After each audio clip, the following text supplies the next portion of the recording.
Welcome to EntrepreNourish, the podcast that's hard to say but easy on the ears. I'm lifelong entrepreneur Felicite Moorman, here today with Jasper Lloyd. Thanks for having me back, Felicity. So glad you're here again. Great. Again, we haven't run short on guests, we've run short on technologists who can run the show. So something unique today, I have notes. It's important because Jasper and I are just back from SaaStr in San Mateo, California. And SaaStr is Software as a Service conference. And there were a lot of takeaways that are valuable to everyday entrepreneurs. But I'm going to start with this one, and I'll tell you why as soon as I do. So Google did a survey of small to mid-sized businesses and found that 61% of organizations they surveyed are already using generative AI. More importantly, 86% of those are seeing an annual revenue boost of 6%, and 74% of those are seeing a return on investment in their first year. Wow. So without harping on artificial intelligence, this really signifies how prevalent it already is, and I'm hoping that this is your sign to get in the game. Get off the proverbial pot, get in there and really begin to play with artificial intelligence. And I know you sat through a half a dozen conference presentations that really hit on AI a lot. And they had AI internally, but it wasn't an AI summit. It was a software summit. But I think we have a lot of key takeaways in addition to AI. Yeah, all of the conversations that we had while we were at SaaStr had one big thing in common, and that was artificial intelligence. Yeah. If not first, start now. So you're seeing all these enterprise businesses struggle to try and get AI into their company because it's hard. It's hard to switch up that strategy once you've been introduced. But I think that's a really good point, if I can interrupt you, because I'm betting, sadly, that Google isn't watching this and Amazon isn't watching this. My expectation is that those with whom we resonate today are small to mid-sized businesses. Mm-hmm. And the good news about being a small to mid-sized business is you have the capacity to be agile. You don't have to be agile, you can be a hot mess, but you have the capacity to move more quickly, to make top-down decisions and get bottom-up buy-in and experimentation in ways that large companies often can't do, or they at least have infighting between departments on how to enable some of these technologies, any technology really, but certainly artificial intelligence. So for me, there's an opportunity here for some leapfrog of our small to mid-sized business friends to move faster with artificial intelligence than even the biggest tech companies. Yeah, definitely. And even if you're not integrating an AI into your product, at least working with an AI is going to increase that efficiency and really enable you to leapfrog those technologies, because it's just, let's just face it, like if you're not using AI, you're going to be left behind because people are just going to create things way faster than you. They're going to come up with newer ideas faster than you. And there's this one quote that really stood out to me. It was something along the lines of like, AI didn't steal my job. The guy using AI stole my job. Ouch. You should probably repeat that one. Otherwise, people are just going to rewind. Right? AI didn't steal your job. The guy using AI stole your job, which is like, if you're thinking about us, like us 2 years ago, we were all like, AI is going to take our jobs, like AI is taking it over. But then you have other people that are embracing AI and you just see them just creating and being more efficient in what they do. And it doesn't need to be just content or marketing materials. You could use AI for literally like anything, as long as you're a great prompt engineer and you're practicing your prompts and prompt engineering, doing it correctly. I think that, AI is a big beneficial. Big bonus. Bonus. It really is. Yeah. So that leads me to one of my larger takeaways, which was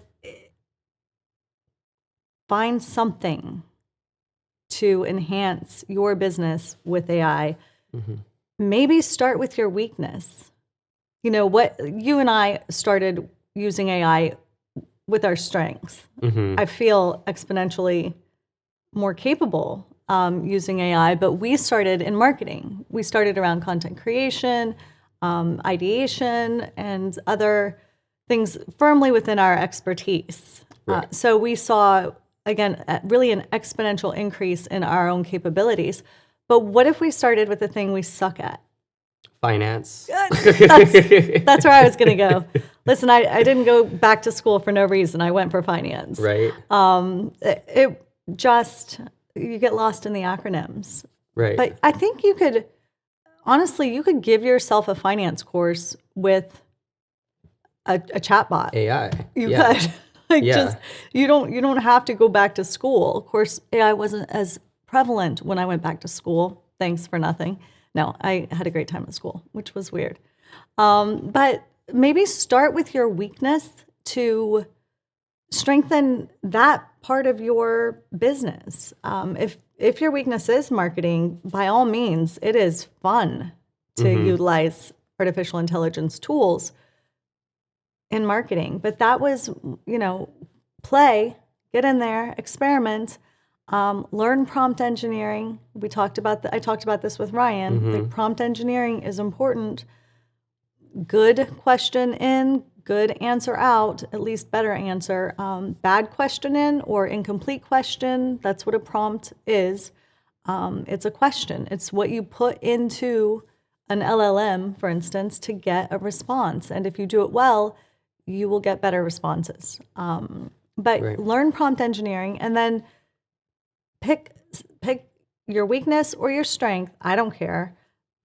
You can ask, for instance, ChatGPT, how to use it in your weakness. So if you're not great at finance, ask it, describe yourself some, not too much information, people.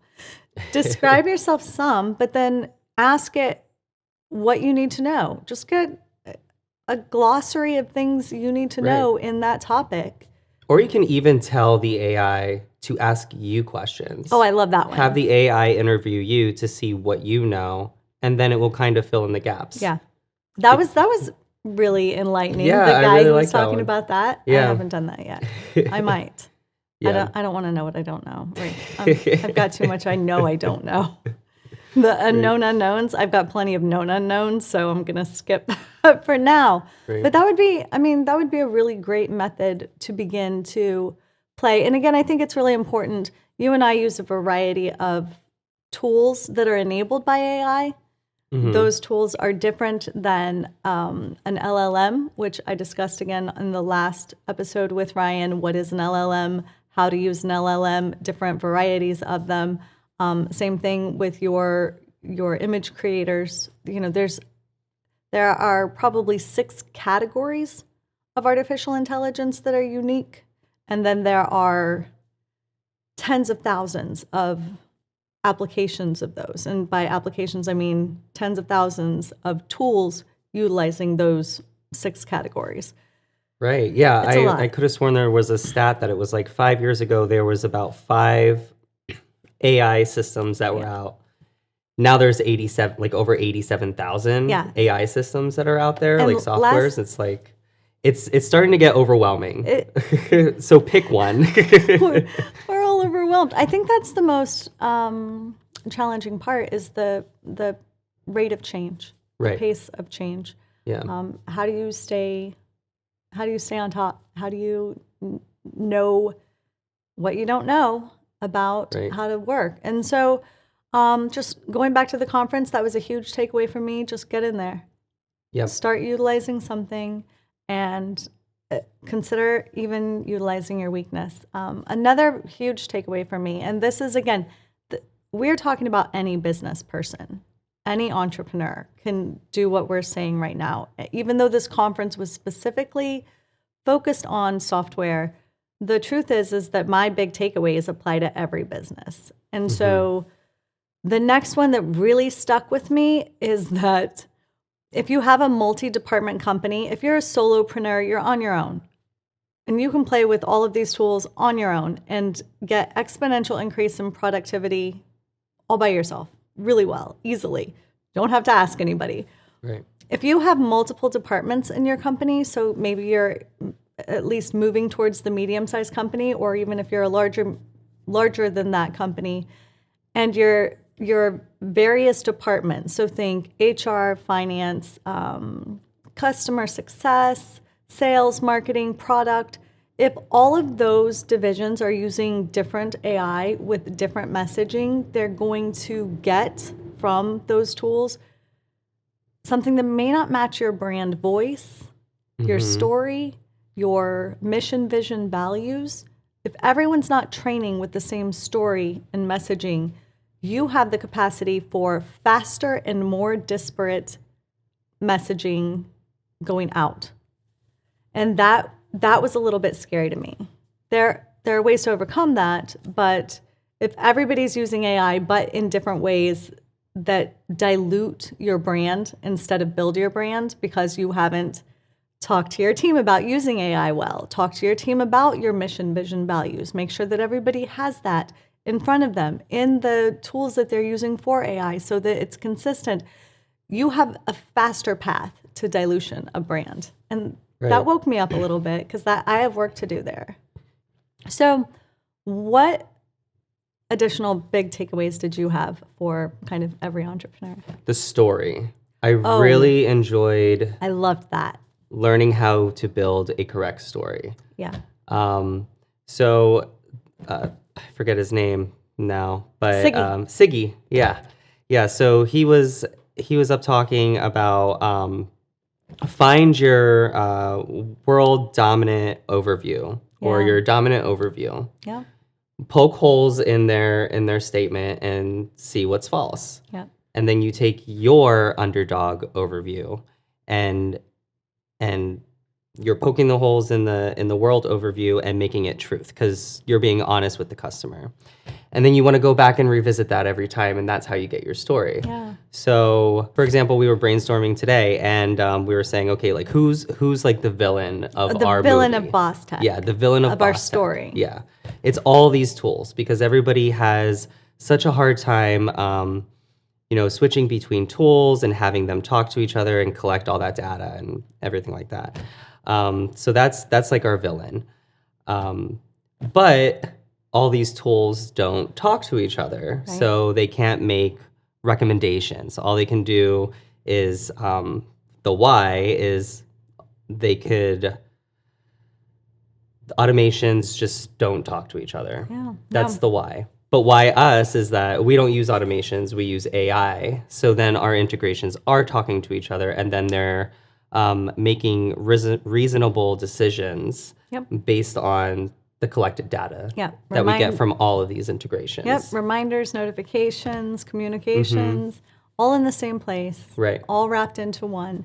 And I think that's so important. So again, what is the global dominant worldview? So what is the global dominant worldview of your story for your client journey? And like Jasper said, for Boss Tech, it's that you have to have all of this disparate siloed software. So for instance, you maybe use QuickBooks for your finance, you use Salesforce for customer relationship management. And if you're a very small company or solopreneur, you can probably get most of this in one or two platforms. And it's not 100 for you yet, but it could be. Your social media platforms, your email platform, all of these keep your information separate from one another, but you still need them all. And something else that we talked about is that you do need all of these verticals of software because if you didn't have them, they wouldn't compete and get better. Right. So when you have a platform by itself with no competition, if you just had, I'm just going to use QuickBooks, no offense. If you just had QuickBooks and nobody else was getting into the finance space, QuickBooks would only be as good as they had to be to get the users that they have to use them. Right. And that's not healthy for a business environment. So it's good that there are all these different platforms and that there are tons of different platforms within each vertical of those because they compete and get better.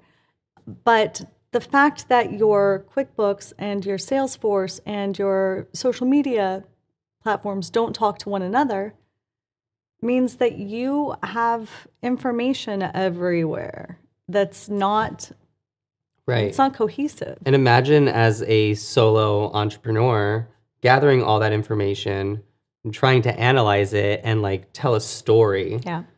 Or even go like further, like try to grow. It's hard. It with all of becomes that. very Yeah. challenging without a comprehensive view of your business and a cohesive understanding of your clientele, which is the problem we're trying to solve, spoiler alert. But it was very valuable to understand how to define a villain. And we're generous necessarily in the story to our villain. Our villain is all of this software, but you also need all of this software right now. But the thing that we can do that nobody else can, and the reason we have a hero's journey available to us is because we connect it all. And that's, hopefully that's priceless. The whole point of what we're doing is eliminating the disconnect. And that was a great exercise.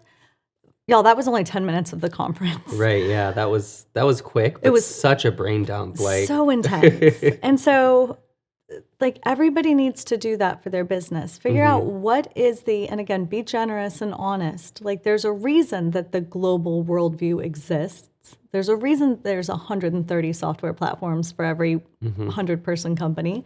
And then figure out how you help in that global worldview or how your view of the world changes your hero's journey. And that was so great. It was a good point of view because I've never had it told in that way that it just like clicked to me that I was like, oh, okay. Because I can see how telling a story could be really, really difficult. Yeah. Especially if you are biased to your product. You're just like, well, my product's the best. Why? I don't know. It's because it's the best. It's the best. You need to tell a story that's going to differentiate you, especially with all these new tools that are coming out with AI, especially in like the software industry. Like that's where you're going to differentiate yourself, and that's where you're going to grow your company through your story. I loved it. And take that story, put it together in a narrative, like make it a real story with like photos. Use AI to ideate and create that story. Because this is what we did this morning. We had this conversation in preparation for this. We kind of got to consensus on how we see the worldview and the hero and the villain and all of this conversation that we had. But then suddenly we had this incredible understanding of how to tell that story outwardly. And now we have 20 social media posts we have to do for you pretty quickly. Yeah. Because suddenly the visual that we can deliver in a few seconds to say all that we just said, coming soon, to show instead of tell all that we just said was so obvious to both of us. It was priceless. So take the time to reflect and look at maybe this exercise as a way to refine your story so you can grow from wherever you are now. Yeah. And I think one of the quotes was like, I don't even know if it was from his session, but one of them was like, you got to work at it until you have your duh or aha moment. Well, it's more like a duh moment. John Kelly. Yeah. Yeah, that was so great. He's like, you just keep doing it until you have your duh moment. And this morning we were like, duh. That was great, so though. obvious, right in your face. We just didn't really know how to articulate it or, so I really like that breakdown. We literally 20 ideas from that one session of refining our story. That was great. Listen, I'm going to drink coffee more often. I quit, but I'm getting back on it. It wasn't coffee, it was Jasper. What else? Anything else that really just stuck out to you for entrepreneurs in general? I love the story. I'm glad you picked that up. There was a lot of customer success stuff. Oh, this is so good. Yep. Yeah. So you the biggest takeaway is customer success is important. It hasn't gone away. There's a lot of businesses that are really pulling back on customer success Yeah. and letting the chatbot run it, which not everybody wants. Nope. But so now people are finding new and different ways to really capture customer success. Like, well, first of all, there's the AI agents that are out there that you can just train your AI agent to really be tailored to that type of customer. Yeah. So, if a customer is complaining and you like flag a word in there that it's automatically going up to Right. top tier, like Escalate. it's not, Escalate. yeah, it's like escalation. But then they're doing other things like surveys or Yeah. feedback or getting ahead of it before it turns into a problem, Yep. making sure your customer succeeds before they start to fail Fail. or get angry. Yeah. So I thought that was, I love that. it was just some confirmation on like, okay, we got this. We have our customer success person in line and she's ready to go. So I'm great. excited to see like what ideas and what things that she can come up with. Yeah, I think I had a very similar takeaway around customer success. And I'll just say this, it is a lot easier to keep your current customers happy than to get new customers. Mm-hmm. One of those things requires your attention. The other, sometimes Herculean tasks. I mean, just to get new customers in the door is so much harder than taking the customer that's right there in front of you and making them a little bit happier. Mm-hmm. Expanding what you offer to them. So I was in the restaurant business for all of my college years and then some. And we have something called upselling. So Right. you get the 8-ounce filet. I ask maybe if you don't want to get the 12-ounce filet and have steak and eggs tomorrow. I ask you if you would like a red wine with that, or I offer to expand what you buy from me, but hopefully expand your experience with me as well to something elevated from what's just on the menu. Right. And so retain your customers through increased delight, give more, deliver higher. That's easier than going to get a new customer. And then expand what you offer to them, whether you go from one product to several, or perhaps you just upgrade your products, offer tiers. And this is, again, not just software. This is almost any business. So, if you have a hair salon, maybe you offer a nail service in the corner or something. If you have a tattoo shop, maybe a couple more chairs so that you have more room to grow with your current customer base. You can come in on Wednesday. I have another chair here with somebody waiting for you. I realize tattoos are personal, so maybe that's not the one, but you get my point, I hope. So is hair. So that take care of the customers you have.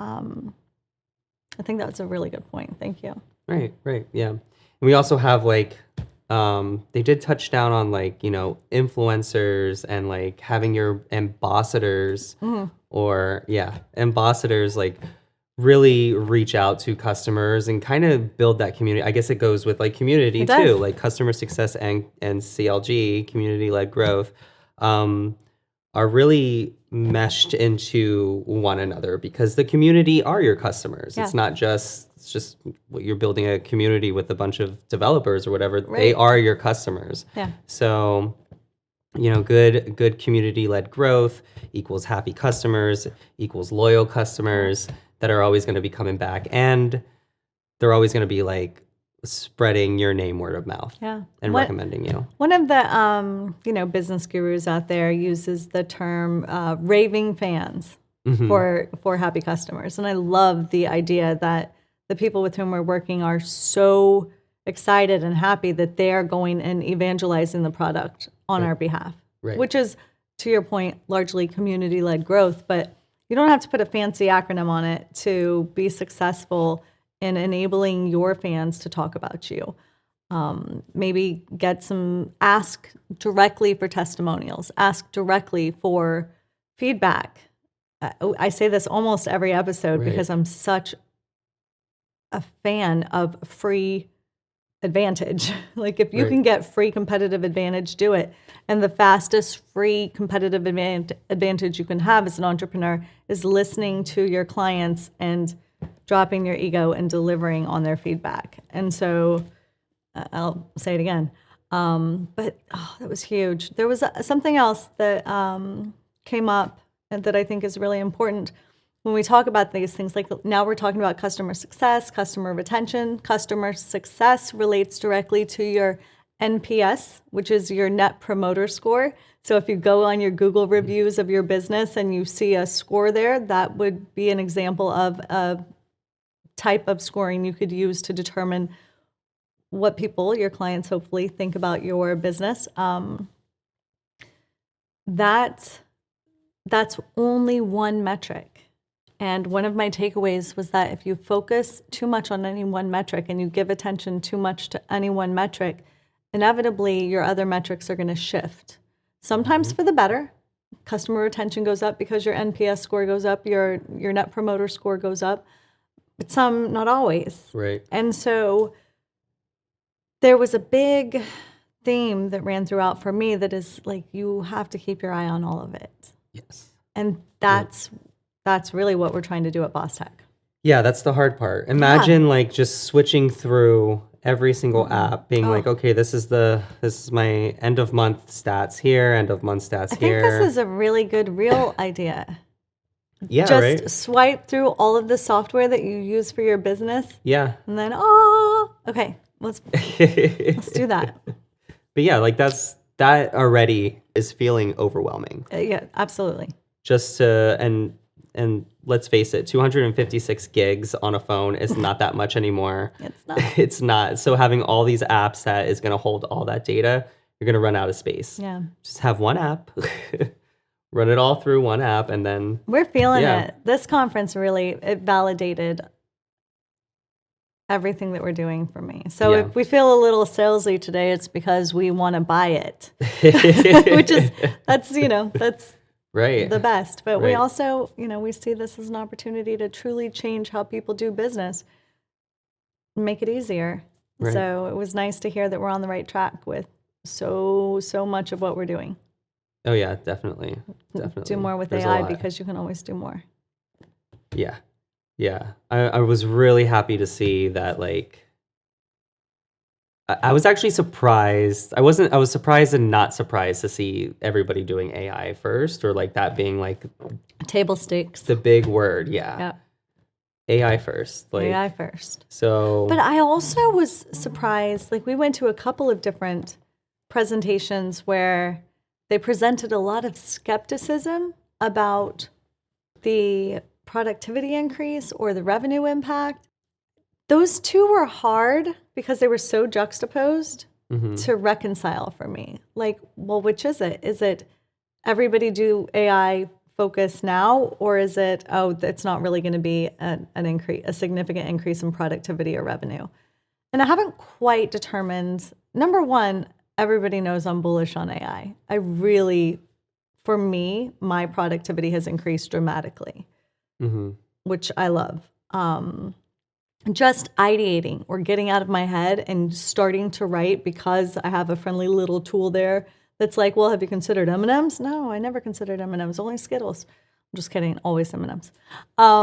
So it's been a huge help for me. And so Right. I can't really understand the skepticism around the revenue and the productivity. And you heard the Google statistics at the beginning. Like, Right.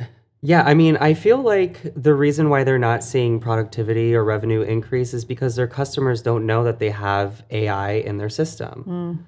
Not everybody knows that AI is here. It's already here. fair. It's been here. She's not going anywhere.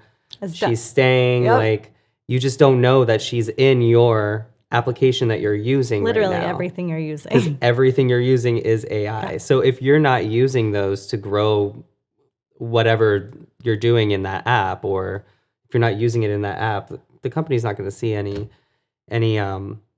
revenue or efficiency. So I think that they just need to tell people Tell that the story. they need to educate. They need to work on their story. They really need to work on their story and educate the market, because I think that that's really valuable too, is just educating people on how to use huge. AI. They need to adopt to it, and people are just too scared to adopt right now. It's overwhelming for them. I think it's overwhelming. It's like the internet all over again. It is. People just don't want to adopt. I shared the story that I was on AOL. This says how old I am. But I was on AOL when it was like $5 a minute. You know, Right? Remember getting like those little discs that you had to like. You got one a day in the mail, if not two Yeah. a day in the mail.